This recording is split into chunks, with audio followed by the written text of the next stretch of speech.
মুসা নবী যখন আমার রবের দরবারে প্রশ্ন করলেন, এবার আমার রব দেখে দেখে বলেন, ও পয়গম্বর, যেই মহাব্বতের কলিজার টুকরা উম্মতের দিকে তুমি এই মুহূর্তে তাকায় দেখতেছো, এই দিবসের মধ্যে সবচেয়ে থেকে নেককারের অন্তর্ভুক্ত হয়ে গেছি। ওই নেককার উম্মতটা কেন নেককার হয়েছে তুমি কি জানো? যখন আমার কলিজার টুকরা মহাব্বতের বান্দাটা জঙ্গলের ভিতরে ঢুকলো, জঙ্গলের প্রশস্ততা দেখার সাথে সাথে তার সাথে যে বালক একটা সন্তান আছে, সন্তানটা বাবারে প্রশ্ন করে বলি, ও বাবা, একটু জবাব দিন, এত বড় জঙ্গলের চাইতে কি পৃথিবীর জমিনের মধ্যে কিছু আসেনি? বাবা বলে, হ্যাঁ সন্তান, এই জঙ্গলের চাই থেকে আরো বড় জিনিস, তার নাম হলো পৃথিবী। এই পৃথিবীর চাই থেকে বড় কি হতে পারে? বাবা বলে, আমার মালিকের আসমান, প্রথম আসমান থেকে দ্বিতীয় আসমান, দ্বিতীয় আসমান থেকে তৃতীয় আসমান, এভাবে প্রত্যেকটার বড়ত্ব তিনি প্রকাশ করতে করতে সন্তান এবার বলে, বাবা, আসমান জমিন সবার চাইতে কি বড় কি এই জগতে কিছু আছে? বলে, হ্যাঁ, এই জগতের মধ্যে আমার মালিকের আরশটা অনেক বড়। এবার সন্তান বলে, বাবা গো, আমার মালিকের আরশের চাইতে কি বড় কিছু হতে পারে না? বাবা এবার চোখের পানিগুলো টপ টপ টপ টপ করে ছেড়ে দিয়া কাঁদতে শুরু করে দিল। সন্তান ডেকে ডেকে বলেন, বাবা গো, আমি কি আপনার সাথে বেয়াদবি করে ফেললাম নাকি? ও বাবা, আপনি কেন কান্নার উপর কান্না করতেছেন, বুঝতেছি না তো। বাবা এবার একটা চিৎকার মারিয়া সন্তানের দিকে তাকায় বলে, সন্তান, তুমি বেয়াদবি করো নাই, তুমি যে আমার সামনে প্রশ্ন করেছো আমার মালিকের আরশের চাই থেকে বড় কি এই জগতের মধ্যে কিছু আছে কিনা? আছে রে সন্তান, সেটা হলো তোমার বাবার জীবনের সমস্ত গুনাহ খাতা। তোমার বাবা জীবনে যে পরিমাণে অপরাধ করছে রে সন্তান, এই গুনাহ নিয়ে যদি তোমার বাবার মালিকের সামনে দাঁড়ায়া যায়, মালিক সাথে সাথে এই গুনাহকে সমস্ত জগতের সৃষ্টির চাইতে কি বড় বড় বড় বড় বলে ঘোষণা দিবে। সন্তান এবার কান্না ভরা আওয়াজে ডেকে ডেকে বলেন, বাবা গো, আপনার গুনার চাইতে কি পৃথিবীর জমিনের মধ্যে কিছু বড় হতে পারে না? কথাটা শোনার সাথে সাথে বাবা এবার আবার ফুফায় ফুফায় কান্দে। ডেকে ডেকে বলেন, সন্তান রে, আমার মালিকের কাছে আর একটা জিনিস বড় আছে, সেটা হল আমার মালিক তোমার মালিকের রহমতের চাদর। সেই রহমতের চাদর দিয়ে যদি একবার কলিজার টুকরা মহব্বতের বান্দাটাকে ঢাকিয়া নাই, ওই বান্দা যত বড় গুনাহগার হোক না কেন রে সন্তান, আমার আল্লাহ পাক কলিজার টুকরা বান্দাটাকে সেই রহমতের চাদরের ভিতরে একবার যদি ঢুকায়া নাই, ওই বান্দার জীবনের গুনাহ আর কখনো থাকতে পারে না রে সন্তান। ওরে মুসা নবী, শুনে নাও শুনে নাও শুনে নাও, আমার কলিজার টুকরা মহব্বতের বান্দা যখন এই তার জবান থেকে তার গুনার তুলনায় আমি মালিকের রহমতের চাদরটাকে ঘোষণা দিছি, আমি আল্লাহর আরশের মধ্যে এমন একটা কম্পন সৃষ্টি হয়ে গেল, আমি মালিকের দয়ার সাগরের মধ্যে ঢেউ উঠে গেল। আল্লাহু আকবার। আমি মালিকের কুদরতি রহমতের চাদরের মধ্যে এমন একটা ঢেউ উঠে যায়, আমার এই কলিজার টুকরা বান্দাটাকে মুহূর্তে নেককার বলে ঘোষণা দিয়ে দিলাম। এরে মুসা, শুনে নাও, আমার কলিজার টুকরা বান্দাটা যদিও সকালবেলা নিকৃষ্ট ছিল, সন্ধ্যা ঘটিয়ে আসার সাথে সাথে আমি মালিকের রহমতের চাদরটাকে পৃথিবীর জমিনের মধ্যে যখন কোনো একটা মানুষ অহংকারের জীবনে ঢুকে যায়, আমার নবী রহমতে আলম নবী বলেন, সাথে সাথে ওই ব্যক্তিটা ইবলিসের সাথে বন্ধুত্ব তৈরি হয়ে যায়। নাউজুবিল্লাহ বলেন। কেমনে বন্ধুত্ব তৈরি হয়ে যায়? কারণ ইবলিস শয়তান ওই সর্বপ্রথম অহংকারের পদ্ধতি চালু করছি। যখন আদম নবীকে আমার রবের পক্ষ থেকে বানাইলেন, আদম নবীকে বানানোর পর আমার রবের পক্ষ থেকে ঘোষণা প্রদান করে দিই, ও আদম, আমি আল্লাহ পাক এই মুহূর্তে আপনাকে কয়েকটা প্রশ্ন করব, জবাব দিন। অমুক অমুক জিনিসের নামগুলি উপস্থাপন করেন। আদম নবীর সাথে সাথে প্রত্যেকটার নাম উপস্থাপন করে দিলেন, বলে দিলেন। এর আগে বিভিন্ন ফেরেশতাদেরকে জিজ্ঞাসা করেছি, তারা জবাবে বলেছে আল্লাহ।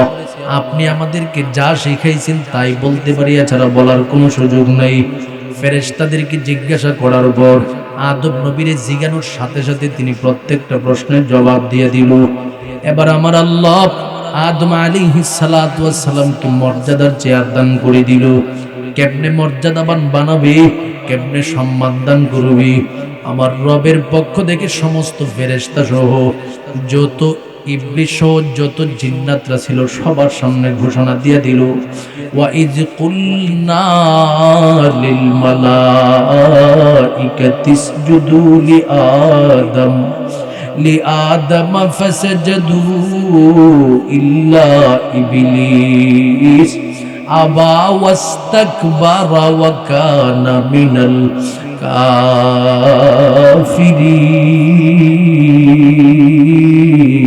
কাফিরিন। আমার রবের পক্ষ থেকে ঘোষণা প্রদান করে দেও সমস্ত ফেরেশতাদের দল, আমার মহাব্বতের বান্দা আদমের কদমের মধ্যে তোমরা তাকে সম্মান করার জন্য সেজদা দাও, কারণ তোমাদের উপরের মর্যাদা আমি তাকে দিয়েছি। ফেরেশতারা বলে, আল্লাহ কোনো টেনশন নাই, আপনার নির্দেশের সামনে আমরা মাথা নত করে নিলাম। ফেরেশতারা রবের নির্দেশ মানল।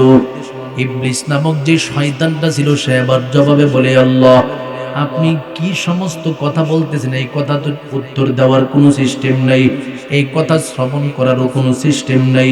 কিরে ইবলিস, কেন তুমি এই কথা বলতেছো? ইবলিস বলেন, যখন ওই কাউকে কোনো নির্দেশ দেন তার যোগ্যতা বুঝে তো আপনি নির্দেশটা দেওয়া উচিত।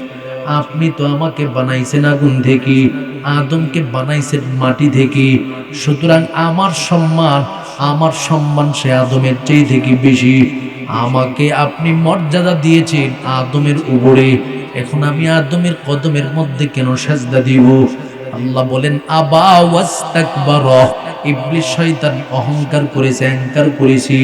সাথে সাথে আমি রবের পক্ষ থেকে ঘোষণা দিয়ে দিলাম, যা যা আর মুসলমানিত্বের জীবনে তোর নাম নাই, তাওহীদের জীবনে তোর নাম নাই। আমি মালিকের আদেশ অমান্য করার কারণে আজকে এই দিবসের মধ্যে তুমি কাফিরিনদের অন্তর্ভুক্ত হয়ে গেছো। নাউজুবিল্লাহ বলেন। মাত্র আদেশ অমান্য করছে কয়টা? একটা। আর সে আদেশ অমান্য করার মধ্যে অহংকার আছে না নাই?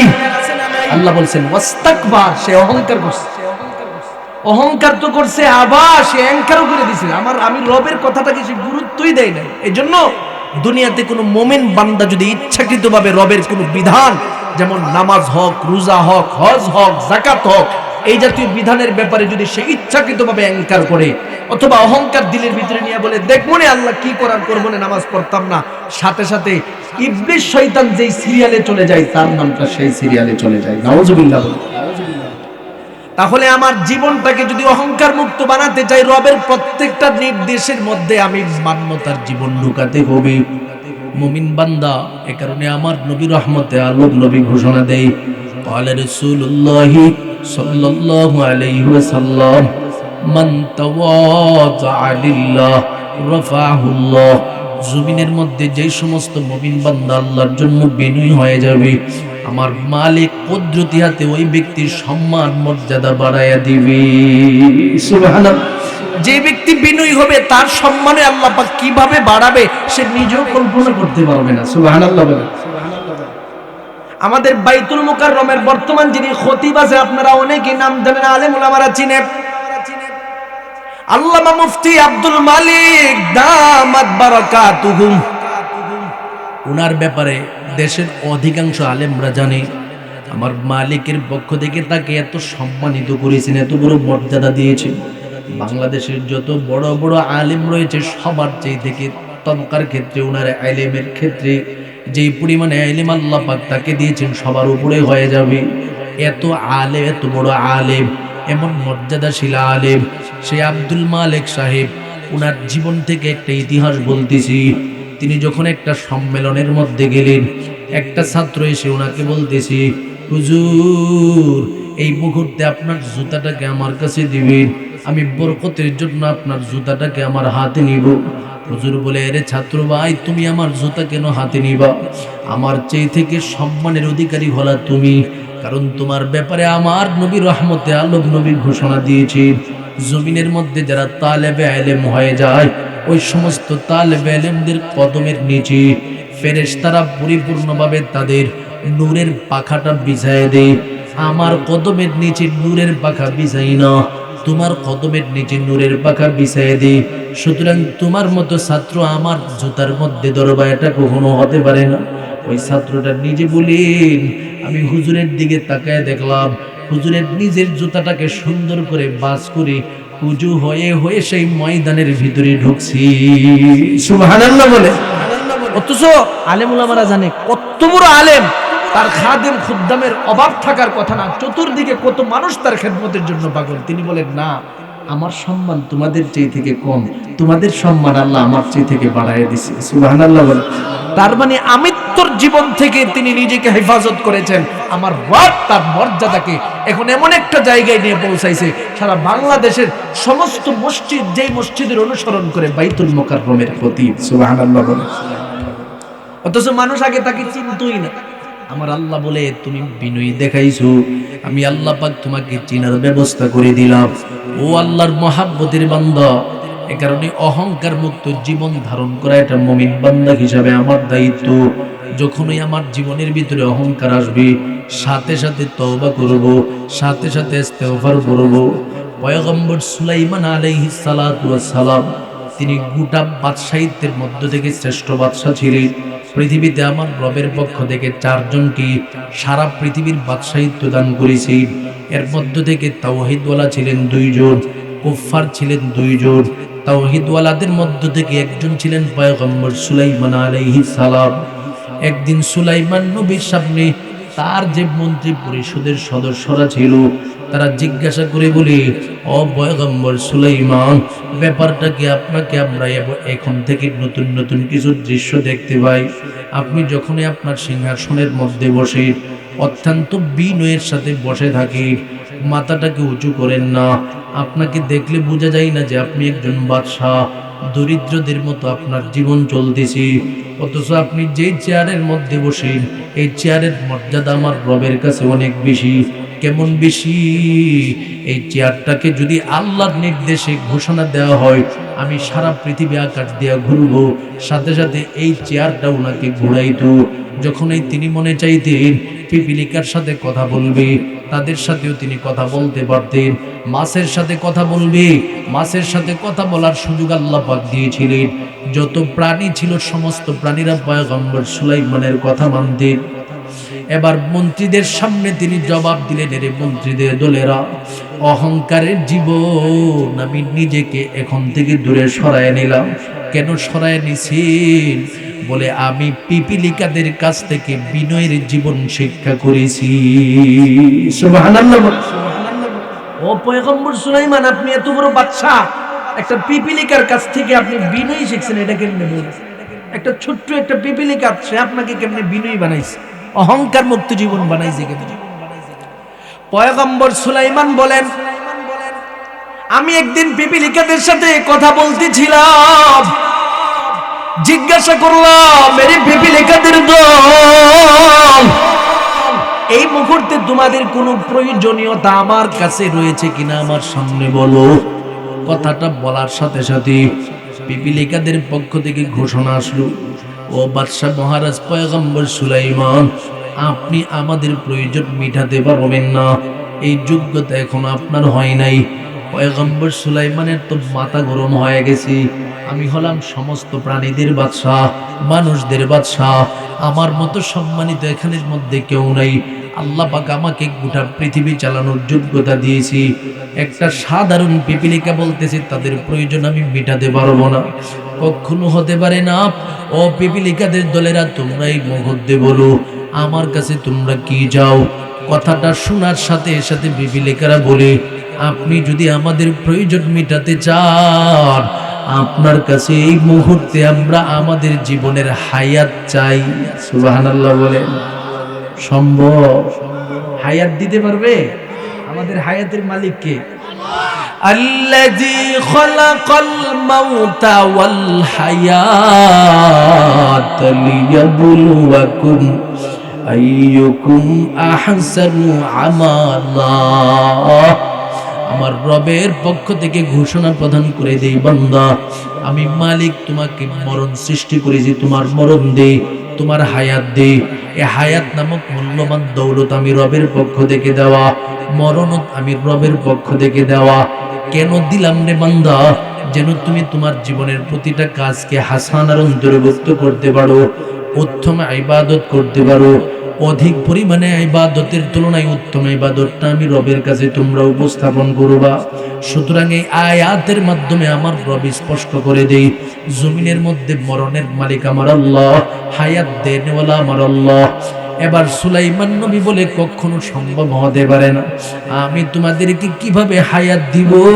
পিপিলিকারা বলেন এই মুহূর্তে না, আমরা বললাম আপনি দিতে পারবেন না। এবার পয়গম্বর সুলাইমান বলেন, আর কি চাও বলো? বলে, আপনি তো আমাদের হায়াত দিতে পারেন নাই, আবার কি চাইবো, কি দিবেন? পয়গম্বর সুলাইমান নবী বলেন, চায়া দেখো না।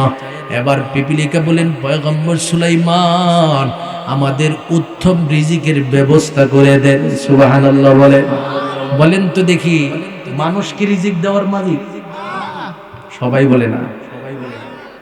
পৃথিবীর জমিনের মধ্যে আমার রব প্রতিটা মানব জাতির রিজিকের মালিক রে গোলাম। পয়গম্বর সুলাইমান নবী বলেন, রিজিক দেওয়ার মালিক তো আমার আল্লাহ, সেটাও তো দেওয়ার মতো আমার হাতে কোনো যোগ্যতা নাই। এবার পিপিলিকারা বলেন, বাদশাহিত্বর চেয়ারের মধ্যে বসতে পারবেন এই যোগ্যতা নাই, সুতরাং আপনি নিজের অহংকার কখনো জাহির করার যোগ্যতা নাই। সুবহানাল্লাহ। এই যে শুরু হয়ে গেছে, তিনি এবার পূজিত হইছে, বিনয়িত হইছে সেই পিপিলিকার কাছ থেকে। আয়েশা বলেন, হাই হাই রে, আমি চিন্তা করি মানুষদের ক্ষমতাবান, আমি সব মানুষদেরকে আমার আঙ্গুলের ইশারায় চালাই, আমি একটা পিপিলিকার কাছে হাইরা গেলাম। হতে পারে না, আমি মানুষের মতোই জীবন পরিচালনা করতে হবে, আর জীবনে কখনো অহংকারের রাস্তা নাই। তিনি যে এই চেয়ারের মধ্যে বসলেন, আর কখনো মানুষের সামনে তিনি উঁচু গলায় ধমকের সুরে, ক্ষমতার সুরে কখনো কথা বলতেন না। সুবহানাল্লাহ বলে। অথচ আমাদের সমাজের মধ্যে একটা মেম্বার হয়ে গেলে তার সামনে দাঁড়ানোর সুযোগ নাই, আর যদি ধীরে ধীরে একটু চেয়ারম্যান হয়ে যায়, তাহলে তো একটা সাইন আনতে গেলে পিছনে ঘুরতে ঘুরতে পায়ের জুতা ক্ষয় হয়ে যায়। আর উপজেলা চেয়ারম্যান হয়ে গেলে তো এখন আর তার সাথে যোগাযোগের সিস্টেম নাই, পিএস লাগে। কথা কোন ঠিক কিনা? এমপি হয়ে গেলে তো আরো সমস্যা। কথা কোন ঠিক কিনা? সুযোগই নাই, যতই চেষ্টা করা হোক দেখা করার সুযোগ নাই। আমার রব বলেন, বান্দা 5 বছরের ক্ষমতা পাইয়া, 10 বছরের ক্ষমতা পাইয়া, 15 বছরের ক্ষমতা পাইয়া মানুষদের সাথে অহংকার দেখাও, মুহূর্তের মধ্যে তোমার সমস্ত ক্ষমতাকে তছনছ আমি রব করে দিতে পারি। এটার উদাহরণ 5 আগস্ট আমার আল্লাহ দেখায় দিয়েছে। কথা কোন ঠিক কিনা? এই জন্য অহংকার করার সুযোগ আছে। কিবরিয়া আমার রব হলো সে অহংকারের চাদর নিয়ে বসা। আমার আল্লাহ বলে, বান্দা সে অহংকারের চাদর আমি রবের কাছে, এই চাদরের মধ্যে টানাটানি করার সুযোগ নাই। তুমি কি নিয়ে অহংকার করবা বান্দা? তুমি তো মাটির মানুষ, মাটিতে চলে যাইবা, সেখানে বসে গেলে তোমার জীবন শেষ হয়ে যাবে। তোমার কলিজার টুকরা আব্বাজান দুনিয়ার জমিনের মধ্যে ছিল, তাকায় দেখো কবরের মধ্যে যায়া, আজকে তার কোনো অস্তিত্ব নাই। যেই বাড়িতে তুমি বসবাস করো, ঠিক সেই বাড়ির মধ্যে তোমার কত আত্মীয় স্বজন ছিল, বড় বাবা ছিল, বড় দাদা ছিল, কত মানুষ ছিল, আজকে তারা কবরের জগতের অন্তর্ভুক্ত হয়ে গেছে রে বান্দা। সুতরাং এই মুহূর্তে মৃত্যুটাকে স্মরণ করে তোমার জীবনটাকে সাজাও। দুনিয়াতে আমি রবের পক্ষ থেকে মৃত্যু দিব, তার মধ্যে কোনো সন্দেহ নাই। কুল্লু নাফসিন যায়িকাতুল মাউত, পৃথিবীতে যত প্রাণী আছে সবাই ধ্বংসশীল হতে হবে। কুল্লু মান আলাইহা ফান ওয়া ইয়াবকা ওয়াজহু রাব্বিকা যুল জালালি ওয়াল ইকরাম। আমার আল্লাহ ঘোষণা প্রদান করে দেই, মুমিন বান্দারে, আমি রবের পক্ষ থেকে তোমাকে হায়াত দিয়েছি। যখন চক্ষুটা বন্ধ হয়ে যাবে, তোমার আশেপাশের ডানে বামে যত মানুষ আছে কেউ তোমার সাথে যাওয়ার প্রস্তুতি নেবে না। পৃথিবীর জমিনে তুমি বাস্তবতার দিকে তাকায় দেখবা, একটা মানুষও দুনিয়ার জমিনে থাকার জন্য আগমন করে নাই। কথা কোন ঠিক কিনা? বাস্তবতার দিকে তাকালে আমার দাদা ছিল, আমার পর দাদা ছিল, আজকে তারা বাড়িতে আছে। যার বাড়ি আজকে তার বাড়ি আমরা দখল করে টাকা পয়সা এই বাড়িঘর বিক্রি করে জীবন যাপন করতেছি, নিজের সম্পত্তি যা কিছু দেখতে পাই সব যে মানুষটা মারা গেছে তার। কথা কোন ঠিক কিনা? তাহলে মরা লাগবে কি লাগবে না? একদিন এই দামি শরীর থাকবে না রে হাই, মাটির শরীর মাটির সাথে মিশবে যে ধুলাই। কিসের বাড়ি কিসের ঘর কিসের জমিদারি, একদিন মোদের যাইতে হবে কবরের বাড়ি। ভোগবিলাসের বাড়ি গাড়ি পরে রবে সব, কবরেতে থাকবে শুধু আল্লাহ মোদের রব। কবরেতে সওয়াল করবেন দুজন ফেরেশতা, জবাব দিলে কবর হবে শ্রেষ্ঠ বাগিচা। আল্লাহর রহমতে যদি জান্নাত পেয়ে যায়, আল্লাহর রহমতে যদি জান্নাত পেয়ে যায়, আল্লাহ মোদের দেখা দিবেন স্বয়ং চেহারায়। একটা জবানও বন্ধ রাখবেন না, জবানটা খুলে বলুন আল্লাহু আকবার। পৃথিবীর জমিনের মধ্যে কেউ বেঁচে থাকার জন্য আগমন করি নাই, ওরে আল্লাহর বান্দাদের দলেরা। এ কারণে আমার রবের পক্ষ থেকে ঘোষণা দেই, ওয়াল ইস্তিআদাদু বিল মাউতি ক্বাবলা নুজুলিহি।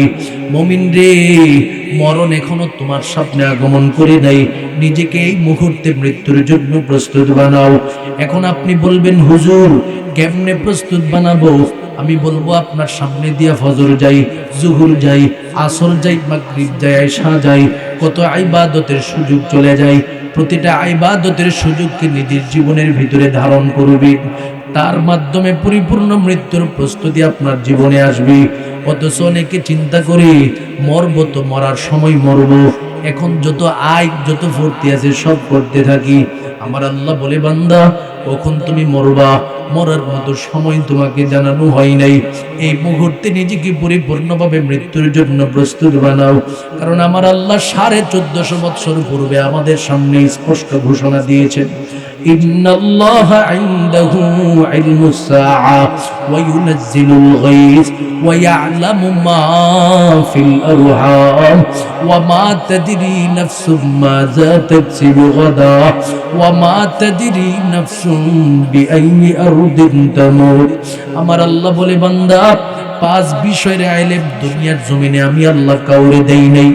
1 নম্বরের ইলম হলো দুনিয়াতে কখন কিয়ামত আগমন করবে, জমিনের কোন নবী রাসূল গাউস কুতুব কাউকে দেই নাই।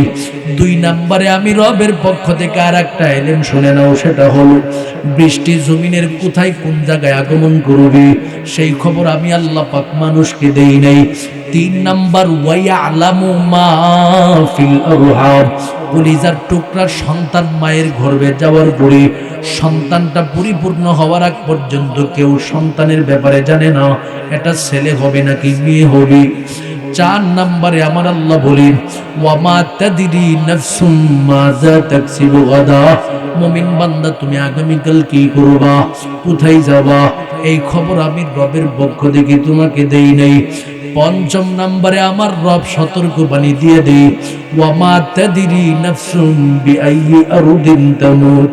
মুমিন রে, জমিনের কোন জায়গায় তোমার মরণ আগমন করবে সেটা তোমার জানা নাই। আমি বক্তা বয়ান করতেছি, আমি জানি না আমার মরণ কখন কোথায় আগমন করবে। আপনারা যারা শ্রোতা হিসাবে বয়ান করতেছেন আপনারাও বলতে পারেন না। কত ওয়াজ মাহফিলে যায়, ওয়াজ মাহফিল শেষ করে আসার পথে হঠাৎ রাস্তাঘাটে মানুষ ফোন দেয়, হুজুর গো, যেই মাহফিলের মধ্যে আপনি আগমন করেছিলেন ওই মাহফিলের যিনি সভাপতি ছিলেন হঠাৎ করে হার্ট অ্যাটাক করে দুনিয়া থেকে বিদায়। এর আল্লাহর বান্দা খবরটা শোনার সাথে সাথে দিলের ভিতরে বড় আঘাত লাগলো। আমি আমার ড্রাইভারকে বলি, দেখছো মানুষের জীবনটা কতটুকু, মুহূর্তের মধ্যে একটা মানুষ দুনিয়া থেকে বিদায় হয়ে গেল। এখন দেখে আসলাম আমার পাশে এত সুন্দর করে বসে বসে বয়ান শুনিস, মুহূর্তের মধ্যে মরণের সংবাদ চলে আসে। গত বছর গিয়েছিলাম নীলফামারী জেলার ঢিবলা এলাকায়, সেখানের মধ্যে যাওয়ার পর বয়ান চলতেছে, হঠাৎ করে আমাকে সংবাদ দিয়ে, হুজুর যেই ব্যক্তিটা আপনাকে দাওয়াত দিয়া রিসিভ করেছি, আপনাকে বয়ান পর্যন্ত পৌঁছাইছি, হঠাৎ করে ওই ব্যক্তিটা দুনিয়া থেকে বিদায় হয়ে গেল। এর আল্লাহর বান্দা মরণের খবর দুনিয়ার জমিনে আল্লাহ পাক কাউরে দেই নাই। এ কারণে আমার রব 1450 বছর পূর্বে দুনিয়ার প্রতিটা মানুষের সম্মুখে সতর্কবাণী দিয়া দেই, আইনামা তাকুনু ইউদরিকুমুল মাউত ওয়ালাউ কুনতুম ফি বুরুজিম মুশাইয়াদা। মরণ থেকে যতই বালাও মরণ তোমায় লইবে ঘিরি, যদিও সুদূর আকাশ পানে লুকাও সেথায় লাগিয়ে সিঁড়ি। এ দুনিয়া মিশে বলে ভাই শুধু আশার খেলা ঘর, চোখ বুঝিলে দেখবি রে মন কে আপনার কে বাপর। কোথায় থেকে আগমন কোথায় যেতে হবে রে, কে আনিল কি কারণে জানার নেই ভবিতে। নদীর পার ভাঙে উপার ঘরে এই তো নদীর খেলা,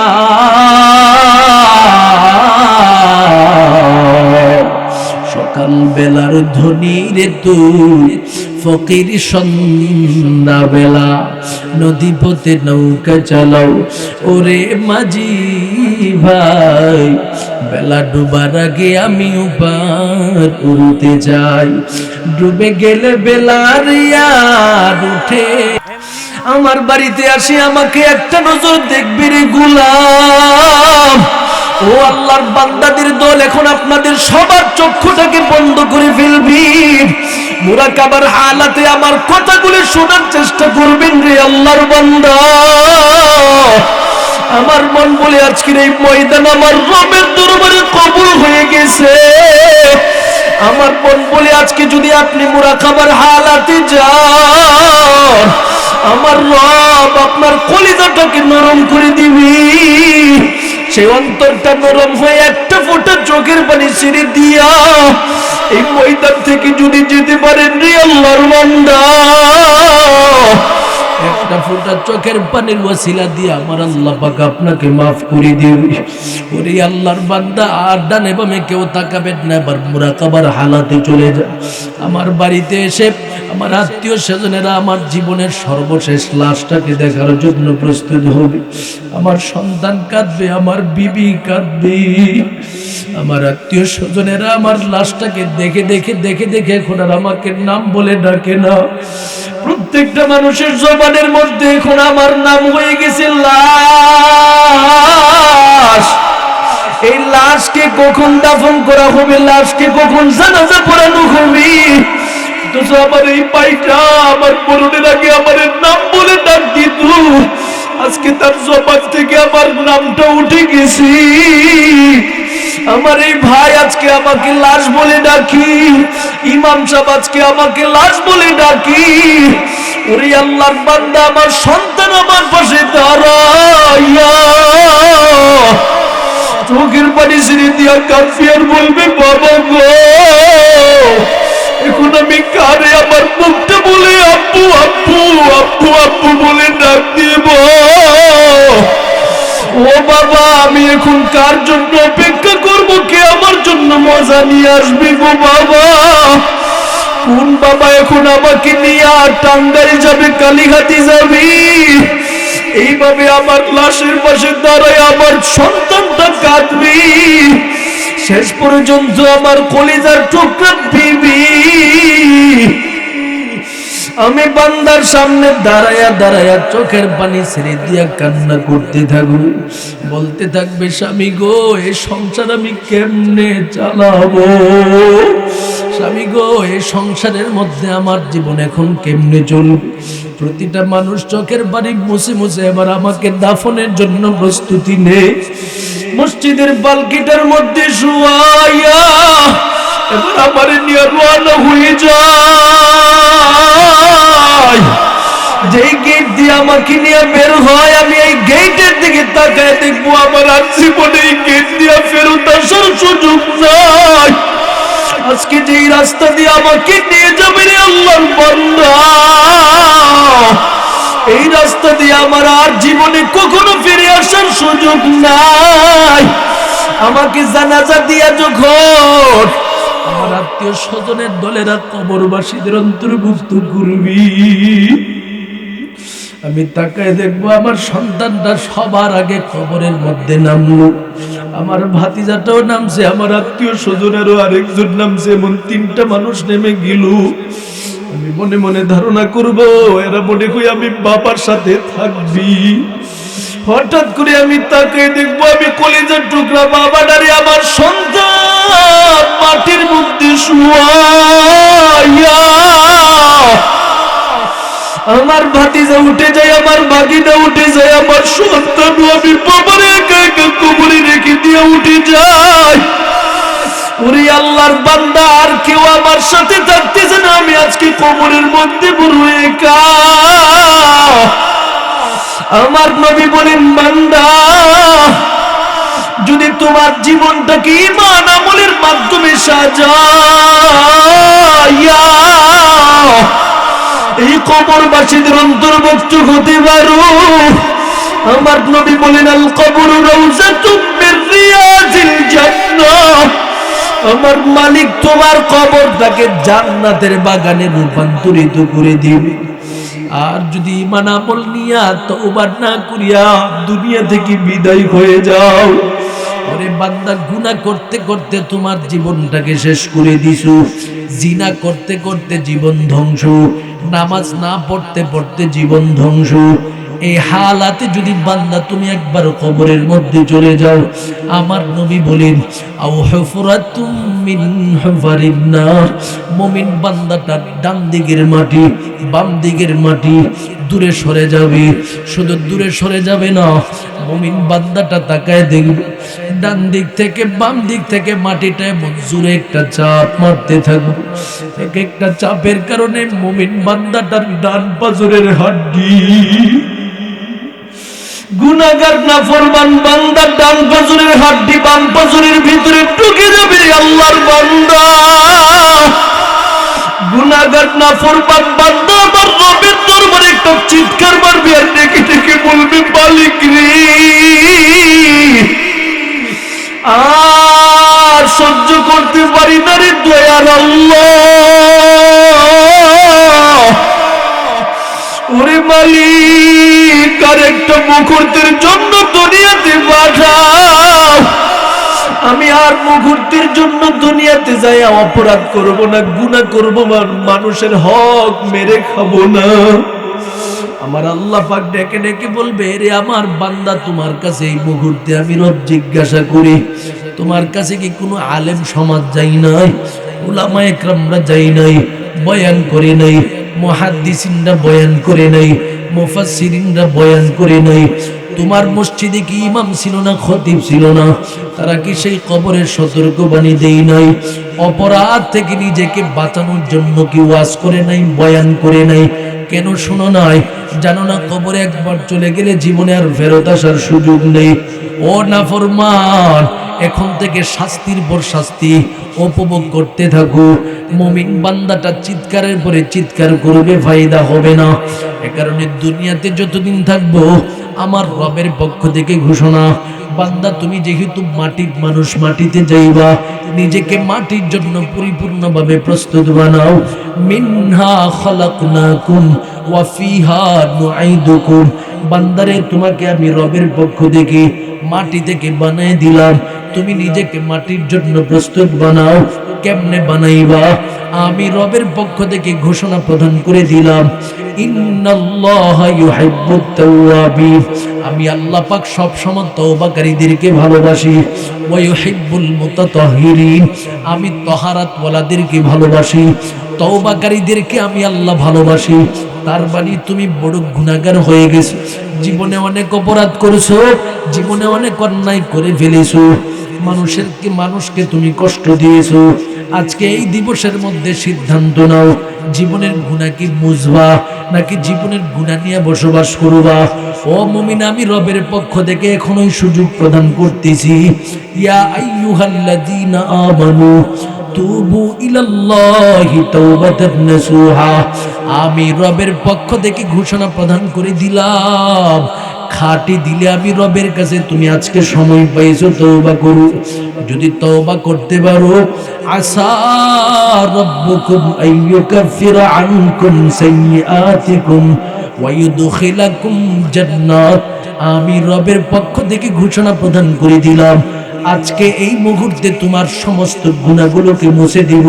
শুধু মুছে দিব না, তোমার নামটাকে জান্নাতি মুমিনের কাফেলার অন্তর্ভুক্ত করে নিব। জবানটা খুলে বলুন আল্লাহু আকবার, আরো জোরে বলুন আল্লাহু আকবার। তওবা করার প্রয়োজন আছে না নাই? যুবক ভাই, আর কত গুনাহ নিয়ে ব্যস্ত থাকবা? জীবনটাকে তো গুনাহ করতে করতে শেষ করে দিতেছো। আর কত বিভিন্ন নায়ক নায়িকাদেরকে তুমি তোমার মডেল বানাইবা? এখনো কি তোমার সময় হয় নাই মহাব্বতের নবীরে তোমার আদর্শের জায়গা বানাইবা? আজকে তুমি ফেসবুক চালাও, আজকে তুমি ইন্টারনেট নিয়ে ব্যস্ততা করে যুবক, তুমি কি চিন্তা করো না যেই ফেসবুকের মধ্যে ঢুকে যাদেরকে তুমি ফলোয়ারের অন্তর্ভুক্ত বানাইছো, তাদের মধ্য থেকে কত অশ্লীলকারী বান্দা রয়েছে, তাদেরকে তুমি তোমার ফলোয়ারের অন্তর্ভুক্ত বানাইছো। যখনই তুমি ফেসবুকের মধ্যে ঢুকো, অশ্লীলতা ছাড়া তোমার সামনে আর কিছুই আসে না।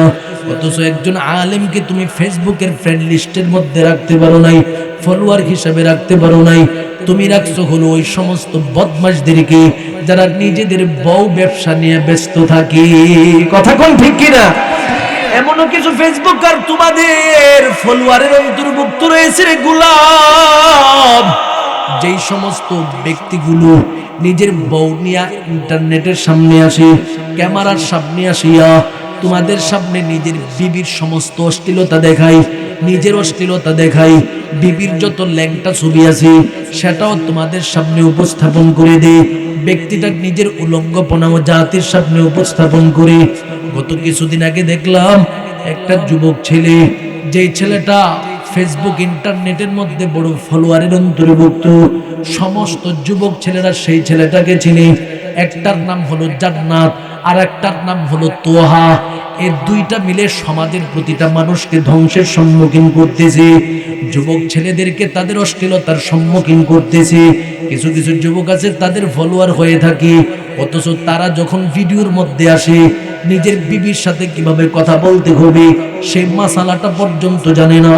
কলিজার টুকরা বিবিটাকে পর্যন্ত আম্মু বলে ডাক দেই। কথা কোন ঠিক কিনা?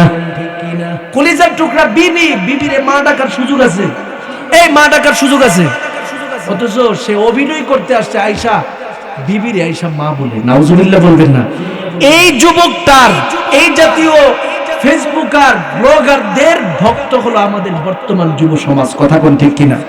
অথচ একটা মানুষ যখন তার স্ত্রীকে মা বলে ডাক মারে, সেই স্ত্রী আর স্ত্রী থাকে, সাথে সাথে মাসালাগত দিক থেকে সেটাকে জাহের বলা হয়, সে জিহারকারীদের অন্তর্ভুক্ত হয়ে যায়। যখন কেউ তার মায়ের মতো করে স্ত্রীকে সাব্যস্ত করতে চায়, হাতটার দিকে তাকায় বলে যে তোমার হাতটা আমার মায়ের মতো, সাথে সাথে সে জিহারকারীদের অন্তর্ভুক্ত হয়ে যায়। নাউজুবিল্লাহ বলেন। জিহারকারী কাকে বলা হয় জানেন? আমাদের সমাজের মানুষ এই মাসালাটা বুঝতে হবে। অনেকেই আছে নিজের বোনের মতো নিজের স্ত্রীকে সাব্যস্ত করতে চায়, মায়ের মতো স্ত্রীকে সাব্যস্ত করতে চায়। মতো শব্দ বলে কখনো মায়ের মতো বানাতে পারবে না, বোনের মতো বানানোর সুযোগ নাই। যদি বানাই, সাথে সাথে এটা মাসালাগত দিক থেকে জিহারকারীদের অন্তর্ভুক্ত হবে। জিহার হলো তার স্ত্রীকে যখন মা বলে ডাক দে, মা সম্বোধন করে ডাক দে অথবা মায়ের মতো করে ডাক দে, সাথে সাথে তার স্ত্রীটা তার জন্য হারাম হয়ে যায়। যতক্ষণ পর্যন্ত সেই স্ত্রীর হালাল না করবে ততক্ষণ পর্যন্ত তার সামনে যেতে পারবে না। হালালটা কেমনে করবে? শরীয়তে ইসলাম এই মাসালাটাও আমাদেরকে বর্ণনা করে দিয়েছেন। সুবহানাল্লাহ বলেন। জিহারকারী সেই ব্যক্তি তার স্ত্রীকে হালাল কেমনে করবে? করার পদ্ধতি হলো কমপক্ষে 60 জন মিসকিনকে সে খাওয়াতে হবে। সুবহানাল্লাহ বলবেন না? যদি সে টাকা পয়সা না থাকে তাহলে টানা 60 দিন, মুহূর্তের জন্য থাবা যাবে না, 60 দিন পর্যন্ত সে রোজা রাখতে হবে। বর্তমান যুগের মধ্যে 60 দিন টানা রোজা রাখার মতো কোনো যুবক আছে?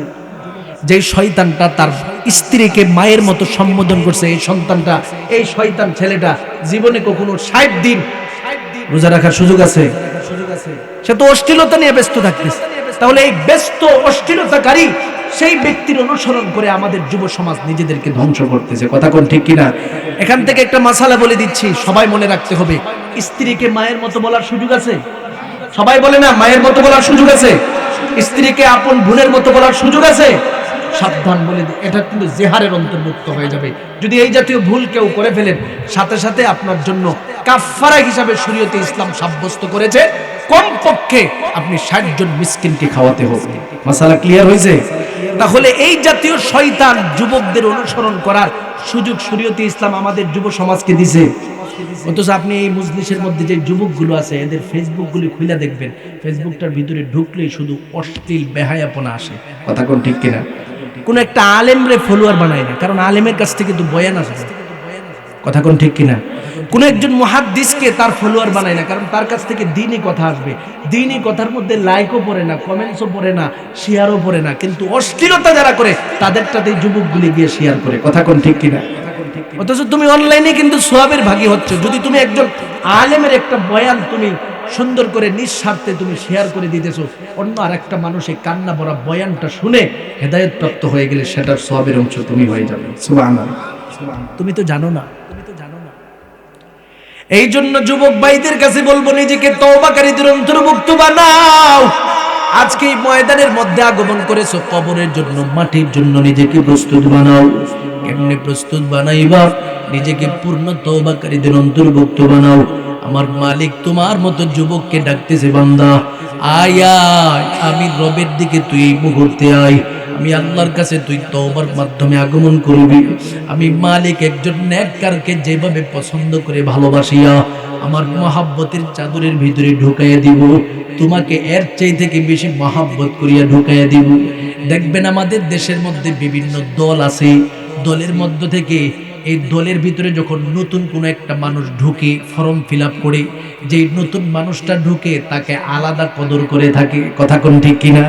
আলাদা সম্মান দেয়, কারণ সে আরেকটা দল থেকে আমার দলে আইসা ঢুকছে, তার মানে তারা যদি সম্মান না করি হতে পারে না। আমার রব বান্দাকে সুযোগ দেও, আমার মহাব্বতের বান্দা শোনো, আমার যে নেককার বান্দারা আছে এরা তো আমার ভিতরে আছে, কিন্তু তুমি যে গুনাহগারদের দল থেকে নেককারের ভিতরে আসছো, আমি আল্লাহ তোমার উপরে খুশি হয়ে গেলাম। এই কারণে আমার রব ঘোষণা দিতে থাকেন, কুল ইয়া ইবাদিয়াল্লাযীনা আসরাফু আলা আনফুসিহিম লা তাকুনাতু মির রাহমাতিল্লাহ ইন্নাল্লাহা ইয়াগফিরুয যুনুবা জামিআ ইন্নাহু হুয়াল গফুরুর রহিম।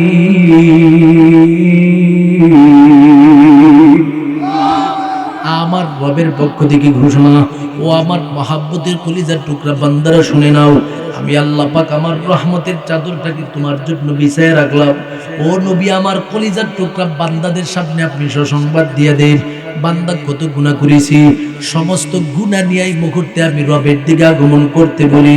আমার বান্দা যেন আমি মালিকের রহমত থেকে নিজেকে নৈরাশ না করি, আমার বান্দা যেন আমি আল্লাহকে মুহূর্তের জন্য না ভুলি। এভাবে আমার বান্দাগুলোর সামনে নসিহত করুন। বান্দা যদি আমি মালিকের রহমতের চাদরটাকে বড় বড় ঘোষণা দিয়া আমি মালিকের নেককারদের অন্তর্ভুক্ত হয়ে যায়, আমি আল্লাহ পাক তার জীবনের যত অপরাধ আছে সাথে সাথে মাফ করে দেয়। সুবহানাল্লাহ। আপনাদের কি মনে হয় আমাদের রবের রহমতের চাদর ছোট না বড়? সবাই বলে না ছোট না বড়? কেমন বড়, কেমন বড়?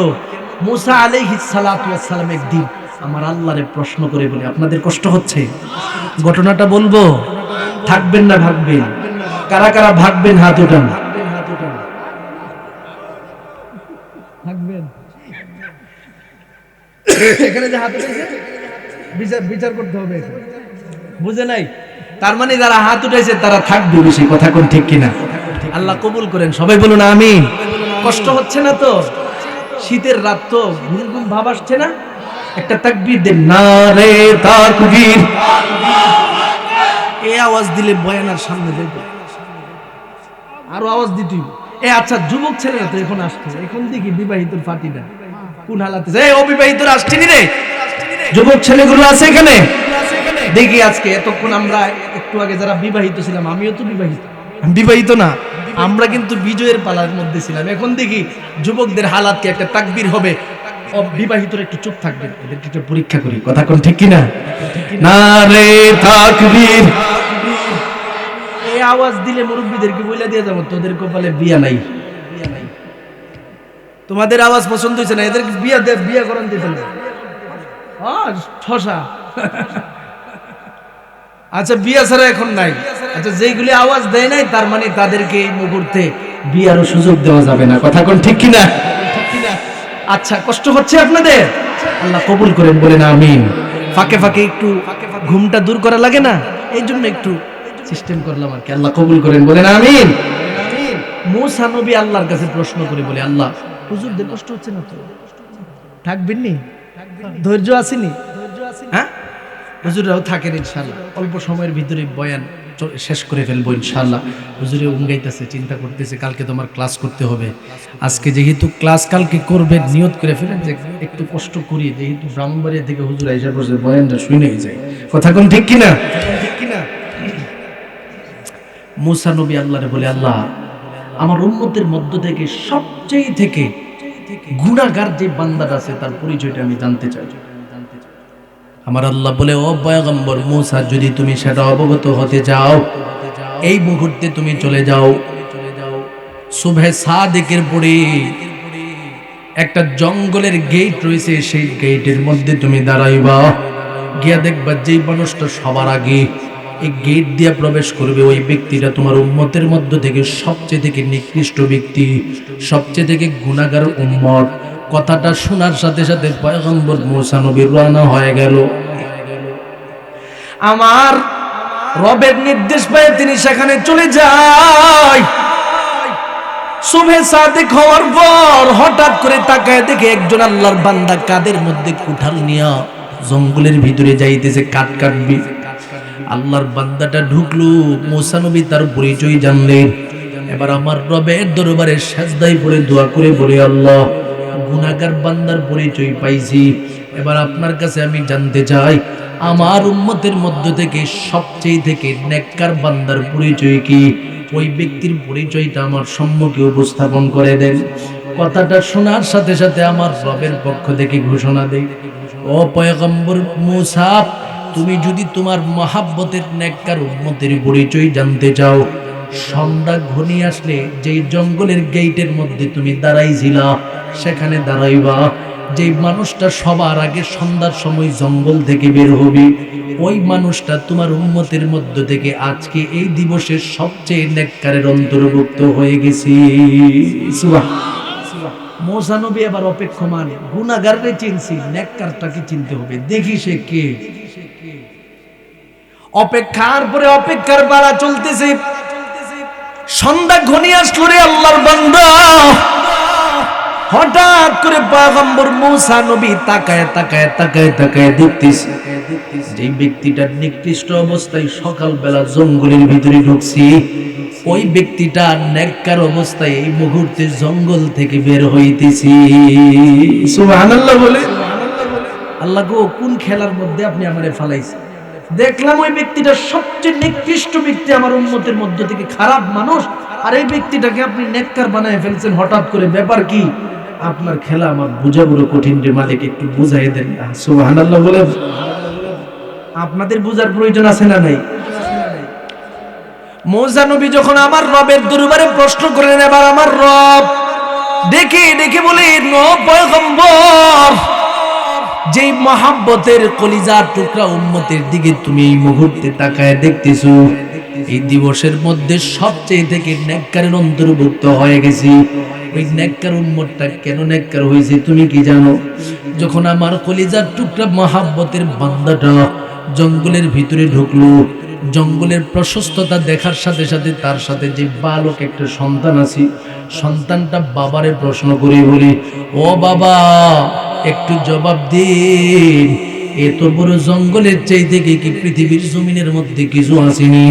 বাবা বলে, হা সন্তান, এই জঙ্গলের চাই থেকে আরো বড় জিনিস, তার নাম হলো পৃথিবী। এই পৃথিবীর চাই থেকে বড় কি হতে পারে? বাবা বলে, আমার মালিকের আসমান, প্রথম আসমান থেকে দ্বিতীয় আসমান, দ্বিতীয় আসমান থেকে তৃতীয় আসমান, এভাবে প্রত্যেকটার বরত্ব তিনি প্রকাশ করতে করতে সন্তান এবার বলে, বাবা আসমান জমিন সবার চাইতে কি বড় কি এই জগতে কিছু আছে? বলে, হ্যাঁ, এই জগতের মধ্যে আমার মালিকের আরশটা অনেক বড়। এবার সন্তান বলে, বাবা গো, আমার মালিকের আরশের চাইতে কি বড় কিছু হতে পারে না। বাবা এবার চোখের পানিগুলো টপ টপ টপ টপ করে ছেড়ে দিয়া কাঁদতে শুরু করে দিল। সন্তান ডেকে ডেকে বলেন, বাবা গো, আমি কি আপনার সাথে বেয়াদবি করে ফেললাম নাকি? ও বাবা, আপনি কেন কান্নার উপর কান্না করতেছেন বুঝতেছি না তো। বাবা এবার একটা চিৎকার মারিয়া সন্তানের দিকে তাকায় বলে, সন্তান, তুমি বেয়াদবি করো নাই। তুমি যে আমার সামনে প্রশ্ন করেছো আমার মালিক আরশের চাই থেকে বড় কি এই জগতের মধ্যে কিছু আছে কিনা? আছে রে সন্তান, সেটা হলো তোমার বাবার জীবনের সমস্ত গুনাহ খাতা। তোমার বাবা জীবনে যেই পরিমাণে অপরাধ করছে রে সন্তান, এই গুনাহ নিয়ে যদি তোমার বাবার মালিকের সামনে দাঁড়ায়া যায়, মালিক সাথে সাথে এই গুনাহকে সমস্ত জগতের সৃষ্টির চাইতে কি বড় বড় বড় বড় বলে ঘোষণা দিবে। সন্তান এবার কান্না ভরা আওয়াজে ডেকে ডেকে বলেন, বাবা গো, আপনার গুনার চাইতে কি পৃথিবীর জমিনের মধ্যে কিছু বড় হতে পারে না। কথাটা শোনার সাথে সাথে বাবা এবার আবার ফুফায় ফুফায় কান্দে। ডেকে ডেকে বলেন, সন্তান রে, আমার মালিকের কাছে আর একটা জিনিস বড় আছে, সেটা হল আমার মালিক তোমার মালিকের রহমতের চাদর। সেই রহমতের চাদর দিয়ে যদি একবার কলিজার টুকরা মহব্বতের বান্দাটাকে ঢাকিয়া নাই, ওই বান্দা যত বড় গুনাহগার হোক না কেন রে সন্তান, আমার আল্লাহ পাক কলিজার টুকরা বান্দাটাকে সেই রহমতের চাদরের ভিতরে একবার যদি ঢুকায়া নাই, ওই বান্দার জীবনের গুনাহ আর কখনো থাকতে পারে না রে সন্তান। ওরে মুসা নবী, শুনে নাও শুনে নাও শুনে নাও, আমার কলিজার টুকরা মহব্বতের বান্দা যখন এই তার জবান থেকে তার গুনার তুলনায় আমি মালিকের রহমতের চাদরটাকে ঘোষণা দিছি, আমি আল্লাহর আরশের মধ্যে এমন একটা কম্পন সৃষ্টি হয়ে গেল। আমি মালিকের দয়ার সাগরের মধ্যে ঢেউ উঠে গেল। আল্লাহু আকবার। আমি মালিকের কুদরতি রহমতের চাদরের মধ্যে এমন একটা ঢেউ উঠে যায়, আমার এই কলিজার টুকরা বান্দাটাকে মুহূর্তে নেককার বলে ঘোষণা দিয়ে দিলাম। এরে মুসা শুনে নাও, আমার কলিজার টুকরা বান্দাটা যদিও সকালবেলা নিকৃষ্ট ছিল, সন্ধ্যা ঘটিয়ে আসার সাথে সাথে আমি মালিকের রহমতের চাদরটাকে বড় বড় বলে ঘোষণা দেওয়ার কারণে আমি আল্লাহ এই দিবসের মধ্যে তোমার এই গুনাহগার উম্মতটাকে নেককার উম্মত হিসাবে কবুল করে নিলাম। আরো যদি আওয়াজ দেয়া বলুন সুবহানাল্লাহ। বলেন তো দেখি, আমার মালিকের রহমতের চাদর ছোট না বড়? আরো জোরে বলেন, ছোট না বড়? এই রহমত থেকে নিজেকে নৈরাশ করার সুযোগ আছে? আমার রব ডাকে আর বলে, বান্দারে কই যাবি কই যাবি? যাওয়ার তো কোনো পথ নাই, যেখানে যাবে সেখানে আমি রব। আইনামা তুওয়াল্লু ফাসাম্মা ওয়াজহুল্লাহ। বান্দারে তুমি কই যাইবা, যেখানে তুমি যাইবা, তোমার সামনে আমি আল্লাহ, তোমার পিছনে আমি আল্লাহ, তোমার ডানে আমি আল্লাহ, তোমার চতুর্দিকে আমি আল্লাহ পাক রয়েছি। আমি আল্লাহর বিদ্বেষী হয় না, আমি আল্লাহর সাথে নাফরমানি করিও না। আমি মালিকের দয়ার সাগরের দিকে আসতে থাকো। আমি মালিক তোমাদের জন্য বড় মায়া করি রে বান্দা। ও বান্দা, কেমন মায়া করি তুমি কি জানো? তোমার মায়ের মায়ার দিকে তুমি একটু তাকালে আমি মালিকের মায়াটা দেখবা। ও টাঙ্গাইল কালীহাতি এলাকার আল্লাহর বান্দারা, আমার সাথে একটা প্রশ্নের জবাব দিবি। পৃথিবীতে মানুষের মধ্য থেকে সবচেয়ে থেকে বেশি মানুষ হিসাবে কে কাকে ভালোবাসে? বলেন তো দেখি, সুবহানাল্লাহ বলবেন না? 2-3 জন মাত্র বলছে, তার মানে অন্যরা মা বাবার ভালোবাসা পাইনি। হ্যাঁ, সবচেয়ে বেশি ভালোবাসে কে মানুষের মধ্য থেকে? আল্লাহ না, মানুষের মধ্য থেকে কে ভালোবাসে? মা ভালোবাসে। কেমন ভালোবাসা দেখায়? যখন ওই সন্তান ডেলিভারি হবে, স্বামীর নিকটে যাই, স্বামী গো জীবনে যত অপরাধ আছে মাফ করে দিন। আমার সন্তানটা যদি জন্মগ্রহণ করে আমার পেটের মধ্যে যেইভাবে বেদনা শুরু হয়ে গেছি, আমার মন বলে আমি দুনিয়াতে বাঁচব না। তবে আমার সন্তানটার নিরাপত্তার জন্য যত প্রকারের রাস্তা আছে সব খোলা রাখবেন। আমি মায়ের চিন্তা করবেন না, আমার সন্তানটা যেন সঠিকভাবে দুনিয়াতে আগমন করি। এবার দুনিয়াতে সন্তান আগমন করলো, সন্তানটা যখন একটা চিৎকার মারে, মা বুঝতে পারে কলিজার সন্তানটা এই মুহূর্তে দুগ্ধ পান করবে, পিপাসা লাগছে, ক্ষুধার তাড়না লাগছে, সন্তানটাকে খাওয়াতে হবে। শুধু এটা নয়, ওরে আল্লাহর বান্দা, তুমি যখন কোথাও চলে যাও, রাস্তার মধ্যে রাতে বিকেলে বিভিন্ন জায়গায় ঘোরাফেরা করো, তোমার কলিজার টুকরা মা বাবার দিকে তাকায় দেখবা, মা বাবা তোমার টেনশনে থাকি। রাত 12টায় যদি তুমি বাড়ি থেকে বের হও, তোমার মাটা বড় টেনশনের মধ্যে থাকে, আমার খোকাটা কখন আমার ঘরের মধ্যে ফিরবে। আমি আমার উদাহরণটা আপনাদের সম্মুখে তুলে ধরি রে বান্দা। সারাটা বাংলাদেশ সফর করে বয়ান করে যেখানেই যাই, প্রতিটা জায়গার মধ্যে বাবা মার ফোন আসে, বলে সন্তান কোথায় আছো, কয় আছো একটু বলো। রাত 1টার সময় ফোন আসে, কোথায় আছো। রাত 2টার সময় ফোন আসে, কোথায় আছো। আমি বলি বাবা ভালো আছি, অমুক জায়গায় আছি। মা ভালো আছি, অমুক জায়গায় আছি। ও মা আপনারা ঘুমায়া যান, কষ্ট করে এইভাবে জাগ্রত থাকবেন না। মা অপর প্রান্ত থেকে বলে সন্তান রে, তোমাকে বাহিরে রাখি আমাদের চোখে ঘুম আসেন। ওরে সন্তান, তুমি বাহিরে থাকবা, আমি মায়ের চোখে ঘুম আসবে কখনো হতে পারে না। কোনো সময় যখন তাহাজ্জুদের সময় বাড়িতে ফিরি, গিয়া দেখি মা নামাজের মুসল্লার মধ্যে মা বসে বসে কান্নাকাটি করি। বলি মা গো, আপনি কি সারাটা রাত ঘুমান না? বলেন কেমনি ঘুমাবো, আমার কলিজার টুকরা খোকাটা তুমি ডাকি। আর বলি বান্দারে, আর কত গুনাহ করবা, গুনার কাছে যাবে না। ফজরের আজান যখন হয়, আমি রবের পক্ষ থেকে তোমার মতো বান্দাকে ডাকতে থাকি, বান্দা তুমি আও, এই মুহূর্তে আমি রবের ডাকে সাড়া দাও। জুহুর পড়তে যাও, আমি আল্লাহ তোমাকে ডাকি জুহুরের আজানের সময়, তুমি শুধু শুনতেছো মুয়াজ্জিন সাহেব আজান দি। বান্দারে, এটা মুয়াজ্জিনের আজান না, এটা আমি মালিকের ডাক। আমি আল্লাহ তোমাকে ডাকতে থাকি, হাইয়া আলাস সালাহ, হাইয়া আলাল ফালাহ। বান্দারে আয়, নামাজের দিকে আয়, সফলতার দিকে আয়। এইভাবে আমি রবের পক্ষ থেকে তোমাকে ডাকতে থাকি। যত বেশি ডাকে সাড়া দিবা, আমি আল্লাহ পাক তত বেশি তোমাকে কবুল করে নিব। ও আল্লাহর মহাব্বতের বান্দা, অথচ বড় দুঃখের সাথে বলতে হয়, এ দয়ার মালিকের ব্যাপারেও বাংলার জমিনের মধ্যে কিছু আমার আল্লাহকে নিয়ে কটূক্তিকারী কিছু মানুষও সমাজে বের হয়ে গেছে। কথা কোন ঠিক কিনা? আমার মালিকের মতো দয়ার মালিক দুনিয়াতে আর কেউ আছে? এ দয়ার মালিকরে নিয়েও দয়ার মালিকের বান্দা নিজেকে পরিচয় দেয়, নবীর উম্মত নিজেকে পরিচয় দেয়, অথচ গান বাজনার আসরের মধ্যে দাঁড়ায়া আমার আল্লাহকে নিয়ে কটূক্তি করে আছে না নাই? সেই বাউল আবুল সরকার নামক শয়তানের ব্যাপারে পরিষ্কার ঘোষণা আপনারা শুনছেননি? খবর পৌঁছছে, সেই খবর পৌঁছেছে। আবুল সরকার নামক এই শয়তান, সে যেই শব্দ উপস্থাপন করেছে, আমি আমার জবান দিয়া উচ্চারণ করলে আমার ঈমান চলে যাবে, নাউজুবিল্লাহ বলে যেই শব্দটা সে চয়ন করেছে। আমি এই যে শয়তানটা এই মুহূর্তে পুলিশের কাছে পাকড়াওয়ের সম্মুখীন হয়েছে, ডানে বামে তাকায় দেখি এখন তার মহব্বতের মানুষের অভাব সমাজে নাই। কয় আছে জানেন? ভার্সিটির মধ্যে, ঢাকা ইউনিভার্সিটি থেকে তার পক্ষে মিছিল নিয়ে বের হয়েছে। কারা বের হয়েছে? যাদেরকে আমরা চিহ্নিত নাস্তিক হিসাবে চিনি। কথা কোন ঠিক কিনা? তার মানে বোঝা গেল নাস্তিক আর বাউলদেরকে মুসলমান নাম দিয়া পাঠিয়ে দিয়েছে যে মানুষদের ঈমান হরণ কর, নাস্তিকেরা দূর থেকে তাদেরকে সহযোগিতা করে। কথা কোন ঠিক কিনা?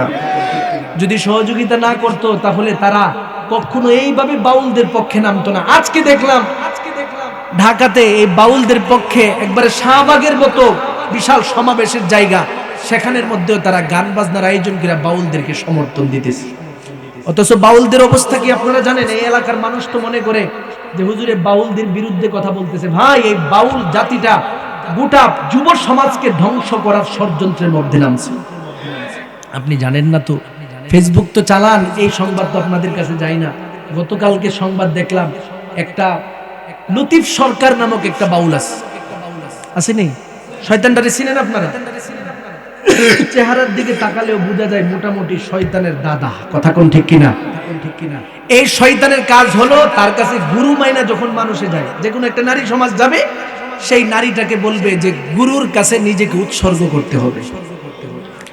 এই সিস্টেমে যত গানাদার নারী সমাজ আছে প্রত্যেকটা নারীকে সে দর্শন করে থাকে। এটার সংবাদ একবারে প্রমাণ সহকারে একটা নারী গতকালকে লাইভের মধ্যে এসে বলেছেন যে আমরা তো সব খুলে বলি না। কে কে পাইছেন? পাইছেন না? পাইছেন। যারা যারা পাইছেন, না পাইলেও সামনে পাবেন। বিশেষ করে আমার ইউটিউব যে চ্যানেল আছে এটার দিকে একটু নজর রাখবেন। আতিকি মিডিয়া সেন্টার আছে একটা, আমার ইউটিউব চ্যানেল। যুবক ভাইদেরকে বলবো দাওয়াত দিয়ে যায়, আতিকি মিডিয়া সেন্টার। এখানে গিয়া তুমি আমার বয়ান পাইবা, সেখানে গেলে সব প্রমাণাদি পাইবা। আলহামদুলিল্লাহ বলেন।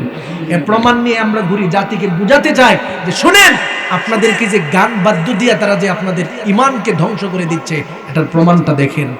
নারীটা বলতেছে যে আমি প্রথমে গেলাম, যাওয়ার পরে আমার মা সেই লতিফ সরকারের কাছে গিয়ে বলতেছে যে আপনি তো গানাদার জগতের গুরু, সুতরাং গুরু মানুষ, আপনি সবাইকে এভাবেই শিক্ষা দিচ্ছেন, আমার মেয়েটাকে আপনার কাছে দিয়ে যায়।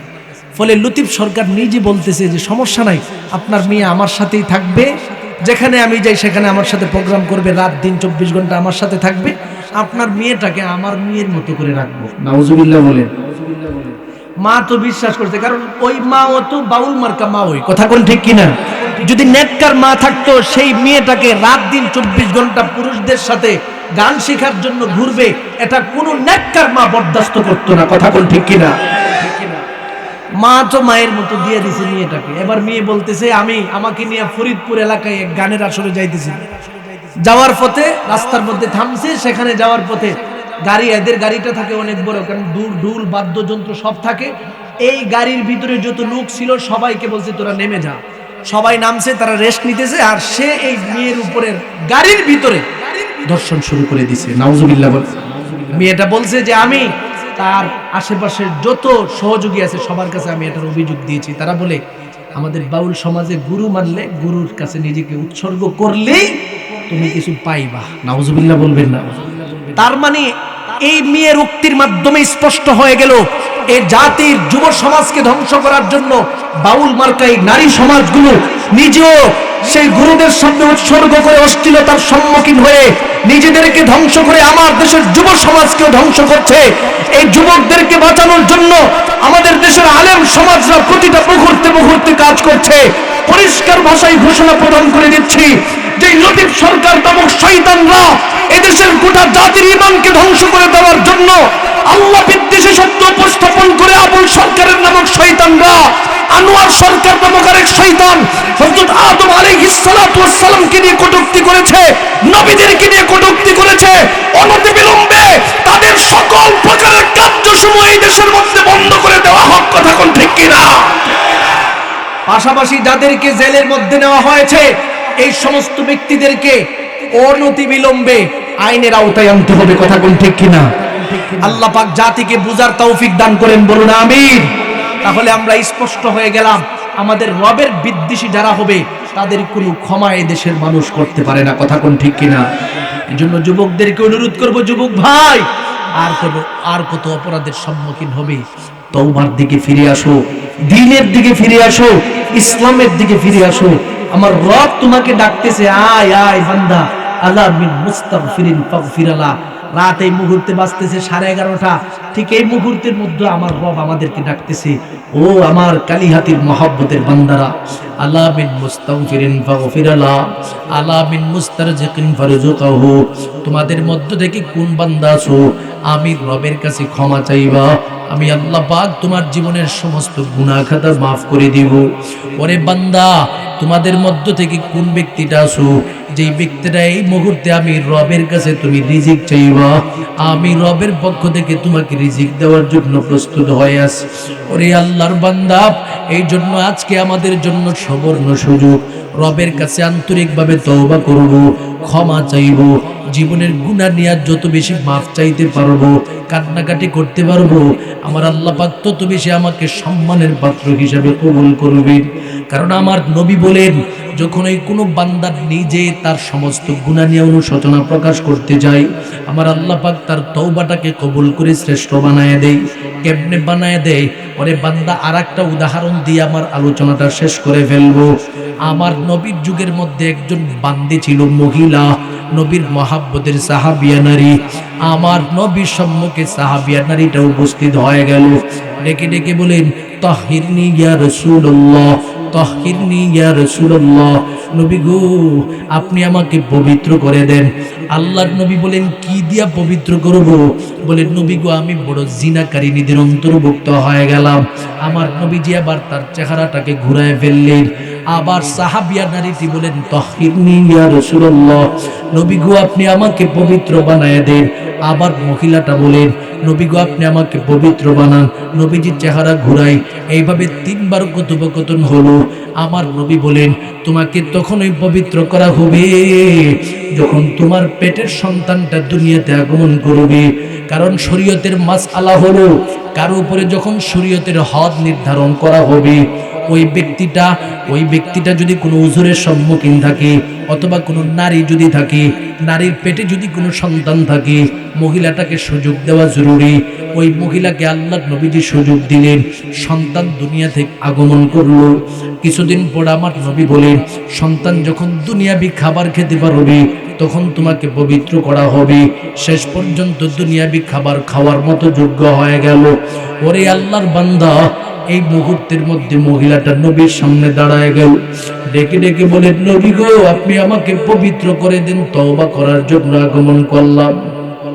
নবী আমার এই মুহূর্তে তাকে পবিত্র করানোর জন্য, জিনা করার কারণে তাকে ধুররা মেরে হত্যা করা হবে, এটাই আদেশ।